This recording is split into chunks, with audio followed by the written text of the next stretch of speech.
Welcome to a new video. I hope you had an amazing day. Let's take a look at some news stories, shall we? The first story is called, Maliciously Complying with Wishes. My mum works as a construction specialist for a rather tiny construction and real estate development company.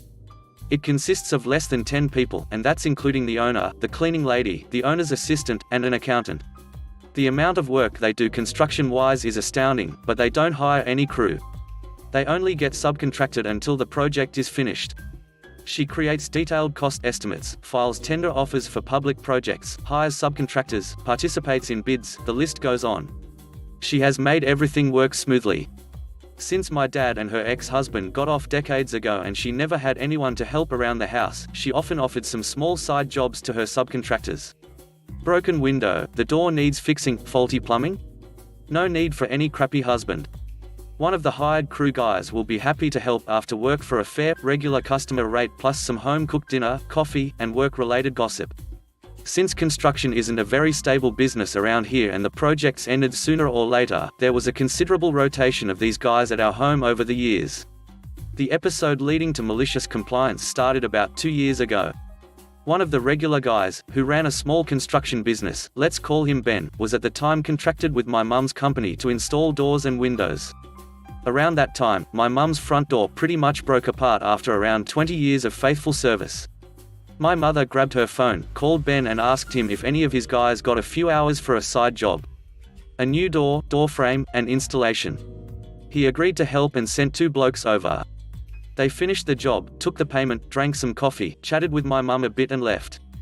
Everything seemed fine at first, but a few days after the installation, my mum noticed her new front door doesn't fully close and the lock tends to jam. She called Ben, explained what the issue was and asked him to send someone around and that she will pay for their time. He abruptly said, "I'm busy, we've got a ton of projects. Don't bother me with your stupid things." And with that, he disconnected. She thought, okay then, I won't. She never brought the issue up again. She fully understood how incredibly busy this man must be. So many projects, so little time. The next construction project started for her company. She remembered the poor, overworked, busy Ben, so she hired a different company for the installation of doors and windows. And for the next project. And another one. And the following one. And the one after that too. About a month ago, she got a call from a familiar number while at work. "Hello Mrs., how are you doing?" "I'm sorry, who am I speaking to?" "It's Ben." "How are you doing?" "Good afternoon Mr. Ben." "I'm fine, thank you for asking." "How are you?" "Well, not that good. I just noticed that we haven't got any construction contract offers from you. Is everything okay?" "Everything's fine, we've just handed in 2 construction sites and we have a new one fully prepared for this spring." "Why do you ask?" "We submitted offers for our services for the past few months but we've never heard anything back." "Right, do you remember our last conversation, sir?" "Not really, no. Your guys messed up my door installation. I asked you for some help, Mr. Ben. I was willing to pay you extra despite for the fact that I shouldn't even pay for you fixing your staff's mistakes, but I respected our long cooperation." "Do you remember what you said, sir?" He did not respond. "You said you're busy and you don't have time for stupid things." Now I really do respect people's time and I certainly don't want to bother them with stupid things, especially when they're busy. "I'm sorry, this must be a misunderstanding. I'll send someone to fix your door right away. It's been fixed by someone else 2 years ago. Goodbye." I just spoke with my mum over Skype. I noticed that there is a huge, fancy flower bouquet behind her. "New flowers? Are they from a guy? Please tell me you're finally dating someone." She smiled a bit nastily. "This thing? They're from Mr. Ben."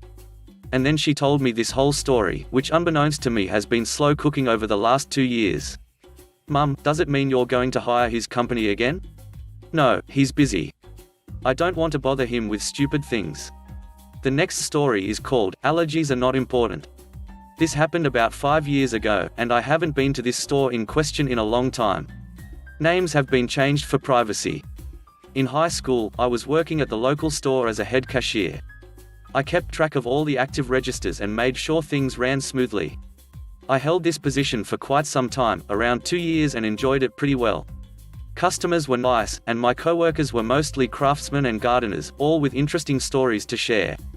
I am allergic to nearly every form of pollen. I mean every form. I take allergy medication, but even then, if I am in close proximity to flowers for too long, I will begin to break out in hives and throw up most of the time. So after about 3 months working in the winter, the spring season was upon us. The worst season for my allergies. One day, about 3 of our garden section cashiers called off sick. They are pretty reliable people, so I had no problem finding people to cover for them. As I come to my manager to inform him of the position changes, my manager looks at me and says, "You can handle the garden section on your own, can't you?"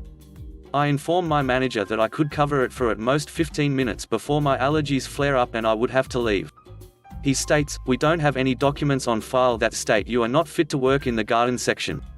So unless you come to me with a doctor's note stating your allergies, I couldn't care less."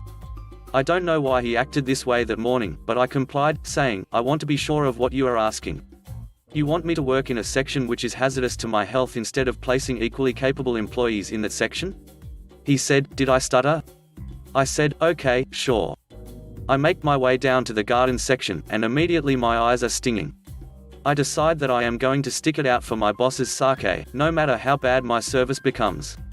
The first 10 minutes are pretty uneventful, but then a customer asks me about the rash on my arms. This store does not care about allergies, as I do not have official paperwork. This customer looks extremely concerned, asking for my manager's name. At this point, I was feeling nausea hit me. I throw up in the trash can at the register, turn back to smile as well as I could and say, "I work under Bob." The customer reassures me that I will be okay, and tells me I should head home. Turns out this guy, Nick, was a higher up at the company's regional management and was my boss's boss. So, naturally, I comply with the chain of command and head to the locker room to pack up. As I am packing, Bob comes in, fuming and cursing, telling me I have no right to leave yet and that my shift is not over for another 5 hours. I simply say, "Nick told me to go home." Bob's face gets redder as he threatens to fire me, saying I was lying and tells me to go back out. I comply, knowing that I will see Nick on my way out. I pass Nick, still in the orange apron, and he asks me where I am going. I say that Bob told me to go back to work. Nick's expression goes from concerned to furious, as he takes my apron from me and tells me I'll be paid for the full shift and to go home. I come into work the next day to see that Bob's nameplate has been removed from the office. I ask our human resource representative what happened, and apparently, after I had left, Nick stormed Bob's office and proceeded to perform an audit on all of his past employee complaints. This guy had been throwing out complaints for the past 5 years. Needless to say, there was an opening for the store management position, and I was given a week's vacation for my troubles. My satisfaction was huge. The last story is called, "Whatever You Say." So this happened a couple of years ago while I was working for law enforcement in New York, but not the police. Our usual shift was from 15 to 23 o'clock. We had just gotten a new captain and as usual, they want to change things. She decided to completely make a new shift, from midnight to 8. Our mission, should we choose to accept it, was to go to this park with a bandshell that apparently had homeless sleeping in the said bandshell. As you can guess, we didn't have much of a choice in the matter. So my partner and I do this shift and it goes all right. But we hated the overnight aspect. We complained to the sergeant beforehand, but the policy was to obey now, gripe later. He had our backs though and was able to get it changed to 18 to 2 o'clock. This is where the fun begins. This happened on a Monday. We already had one shift on Sunday, so 2 8-hour shifts thus far for the week. When we got back from our overnight shift, the sergeant tells us that the shift is changed and that we should report back to work at 18 o'clock. Some of you might already spot the problem here. I didn't realize until after I got home and slept. I immediately called the sergeant and this is how the conversation goes. "Hey sergeant, are you sure you want us to come in for our shift today?" "Why wouldn't I?" "Well, if we come in for our shift today, that will put us over 40 hours for the week down the line and you'll have to give us overtime." He would have to sign off on it. He started to scream at me, "You do not tell me when you get overtime. I make the decisions around here. We're going to have a talk when you come in." A little background info. We work for the city. If we go over 40 hours, we get overtime pay, no matter what. This sergeant was by no means the sharpest crayon in the shed. It was painfully clear he didn't understand me. He also has a very, very short fuse. So I was wary of that and unsurprised by anything that transpired. I actually liked the guy and was honestly trying to help him not get in trouble. As I said, I liked the guy. And I only wanted things to go smoothly. So I roll into work, fully knowing this is going to be a mess. I walk in, he sits me down with one of his lackeys as some kind of witness to what he thinks is going to be him just completely reaming me. Listen, I tell you when you get overtime. You don't tell me. Let me get a piece of paper and use that to explain this whole thing. He exploded, I don't need you to write this down to explain this to me. I realized I messed up by insulting his intelligence and say, no, I just need it because it will help me to explain it better. This seemed to help and he said, okay, fine. I literally wrote down like the first 3 shifts. I didn't even get to finish. Sunday, 8 hours. Monday, 8 hours. Monday, 8 hours. It was then that he completely realized what I meant, and you could see the moment he realized he messed up. His entire face shifted. Now he was in salvage mode. I see what you mean. Your partner is already here? I ended up suggesting that we just not clock in today, and he would clock us in and out on Saturday.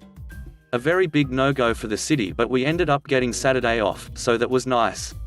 Thanks for watching the video. I hope you enjoyed it. If you did, please consider subscribing to the channel for more content. Let me know what you think about the stories in the comment section below. Have a great day. Bye bye.